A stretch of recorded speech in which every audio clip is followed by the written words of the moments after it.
the 2005 National Electrical Code, there are specific requirements for grounding outdoor spas that differ from previous versions. Section 680.42 addresses spas and hot tubs specifically regarding grounding. 680.42 metallic part states that all metallic parts of the spa or hot tub, including the water, shall be bonded together by a solid copper bonding grid or other approved means. This means that any metallic components within the spa structure, such as pump housings, metal frames, or even metal trim, must be electrically connected to ensure they are at the same electrical potential. This bonding minimizes the risk of electrical shock should a fault occur. 680.42b bonding jumper specifies that a copper bonding jumper, not smaller than 8 AWG, shall be connected between the electrical grounding system and the bonding grid as close as possible to the spa or hot tub. The purpose of this bonding jumper is to create a direct electrical connection between the spa's bonding grid and the premises electrical grounding system. This ensures that any stray voltage or fault current can be safely conducted back to the electrical panel, tripping the circuit breaker and energizing the circuit. The code emphasizes using a copper wire of at least 8 AWG to provide a low impedance path for fault currents. There is an exception that states the bonding grid and bonding jumper shall not be required where all metallic parts are isolated from contact with earth and bonded to the equipment grounding conductor. This exception applies in situations where the spa is designed and installed in a way that all metallic parts are completely isolated from the ground, preventing any potential for ground faults. In these cases, bonding the metallic parts to the equipment grounding conductor, often through the spa's internal wiring, is sufficient. To ensure compliance with the 2005 National Electrical Code, you need to install an 8 AWG copper wire from the electrical grounding system to the bonding grid. This connection provides a lower impedance path for fault currents, enhancing safety. Connect all metallic parts of the spa to the bonding grid using a solid copper bonding grid or other approved means. This ensures that all metallic components are at the same electrical potential, reducing the risk of electrical shock. Make sure that the circuit feeding the spa is GFCI protected.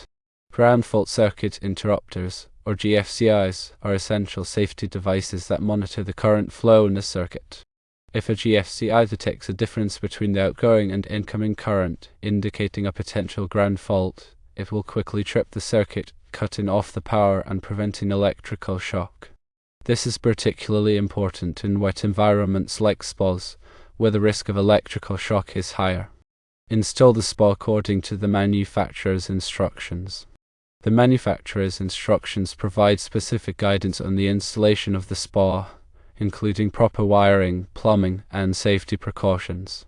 Following these instructions is crucial for ensuring a safe and reliable operation of the spa. The installation typically involves connecting the electrical supply, plumbing the water lines, and ensuring that the spa is level and stable. When it comes to GFCI protection, the code often requires the entire circuit feeding the spa to be GFCI protected. This is typically achieved by installing a GFCI circuit breaker in the electrical panel or a GFCI receptacle at the point of connection.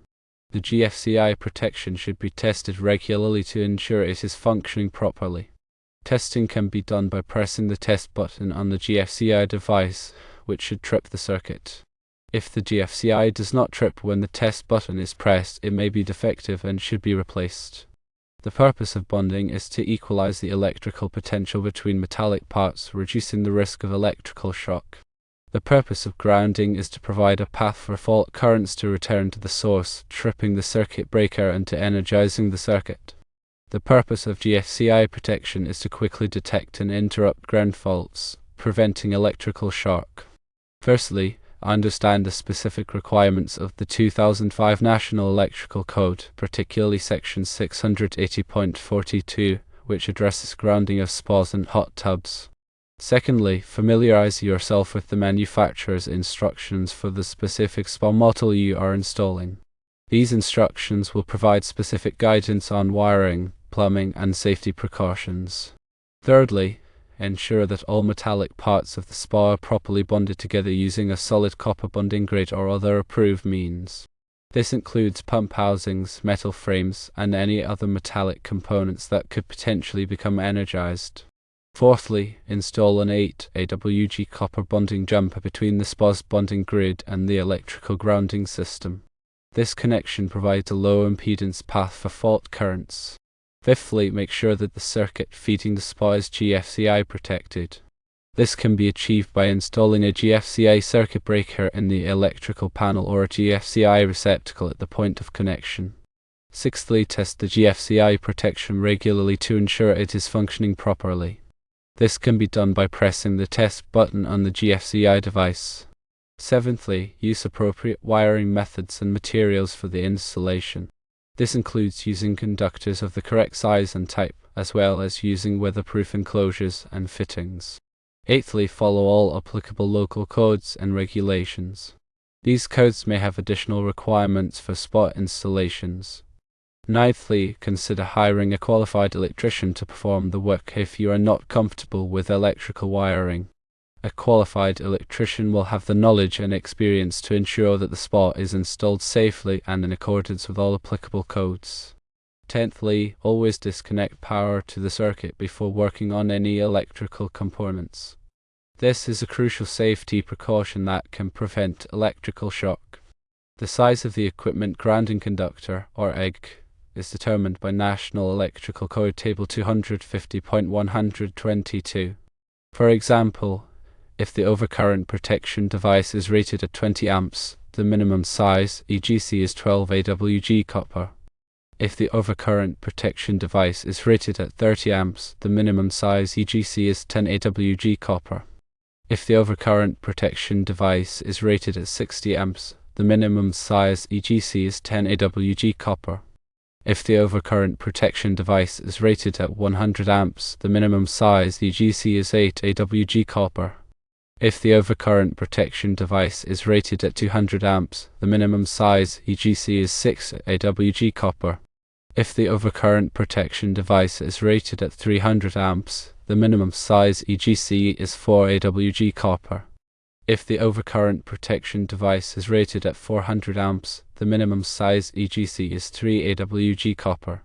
There are other considerations like voltage drop to also think about when determining wire size. Voltage drop occurs when the voltage at the load is less than the voltage at the source.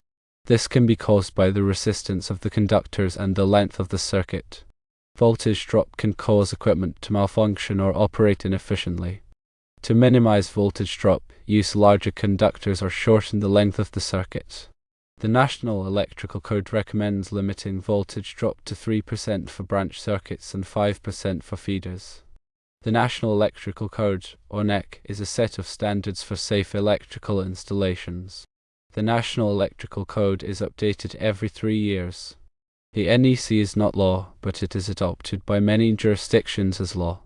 The NEC covers a wide range of topics, including wiring methods, overcurrent protection, grounding, and equipment installation. The NEC is a complex document, but it is essential for anyone who works with electricity.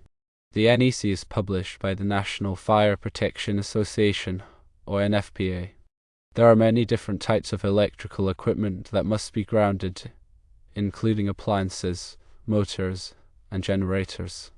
Grounding helps to protect people from electrical shock by providing a path for fault currents to return to the source. Grounding also helps to protect equipment from damage caused by overvoltages. The equipment grounding conductor, or EG, is the conductor that connects the metal parts of electrical equipment to the grounding electrode system. The equipment grounding conductor provides a low impedance path for fault currents to return to the source. The equipment grounding conductor is typically made of copper or aluminum. The size of the equipment grounding conductor is determined by the size of the overcurrent protection device. The grounding electrode system is a system of electrodes that are used to connect the electrical system to the earth. The grounding electrode system provides a low impedance path for fault currents to return to the source. The grounding electrode system typically consists of one or more ground rods, ground plates, or metal water pipes. The grounding electrode system must be installed in accordance with the National Electrical Code. There are a few important things to keep in mind when wiring an outdoor spa. Firstly, make sure that all of the wiring is done by a qualified electrician. Secondly, make sure that the spa is properly grounded. Thirdly, make sure that the spa is GFCI protected. Fourthly, make sure that the spa is installed in accordance with the manufacturer's instructions. Lastly, make sure that the spa is inspected by a qualified inspector before it is used. There are several types of ground fault circuit interrupters, or GFCIs, but the most common type is the receptacle type GFCI. This type of GFCI is installed in place of a standard electrical receptacle. The receptacle type GFCI has two slots for plugging in electrical cords, and a test button and a reset button. The test button is used to test the GFCI to make sure that it is working properly. The reset button is used to reset the GFCI after it has tripped. Another type of GFCI is the circuit breaker type GFCI. This type of GFCI is installed in the electrical panel. The circuit breaker type GFCI has a test button and a reset button. The test button is used to test the GFCI to make sure that it is working properly. The reset button is used to reset the GFCI after it has tripped. A third type of GFCI is the portable GFCI.